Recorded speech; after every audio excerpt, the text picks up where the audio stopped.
साफ़ी साहब, अगर आप मुख्तसर बता सकें कि जो राबते हो रहे थे, जो मुज़ाकरात की बात हो रही थी तहरीक इंसाफ या हुकूमत के दरमियान, उससे मुतालिक अब क्या खबरें हैं? किस सतह पर वो मुज़ाकरात रुके या उनकी हैसियत इस वक्त क्या है?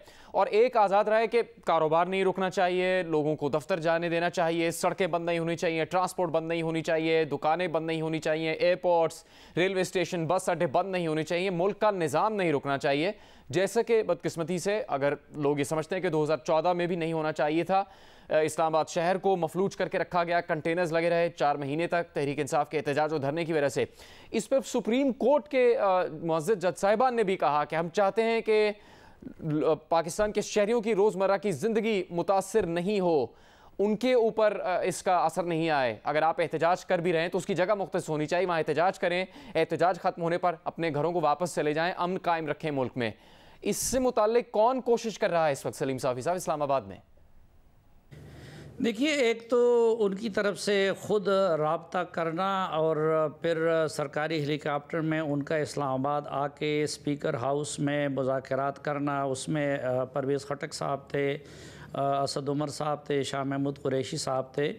तो हुकूमत की तरफ से उसमें मेरी मालूमात के मुताबिक यूसुफ रज़ा गिलानी साहब थे और अयाज सादिक साहब थे और ख़ुद स्पीकर साहब थे और मौलाना असद महमूद साहब वग़ैरह ये लोग थे।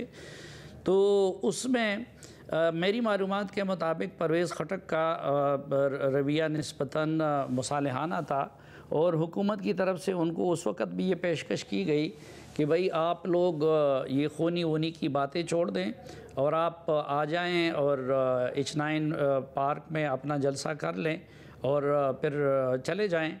लेकिन उस वक़्त तो ख़ुसूसन ज़्यादातर इनका जो मामला था, एक शाह महमूद कुरैशी और असद उमर ये कह रहे थे कि नहीं, हमारे लीडर ये बात नहीं मानेंगे। अब सुप्रीम कोर्ट ने तो हुक्म ये दिया है कि दोनों पार्टियां मिलके जलसे के लिए जगह का तयन कर ले और साथ ये कि श्रीनगर हाईवे बंद नहीं किया जाएगा। लेकिन अभी जब मैं आपके साथ बैठा हूँ तो इमरान ख़ान साहब ये कह रहे हैं, उनका टिकट चल रहा है कि जी मैं इतने टाइम में डी चौक पहुँच जाऊँगा। और दूसरी तरफ इस वक्त डी चौक में उनके कारकुन जमा हो गए हैं।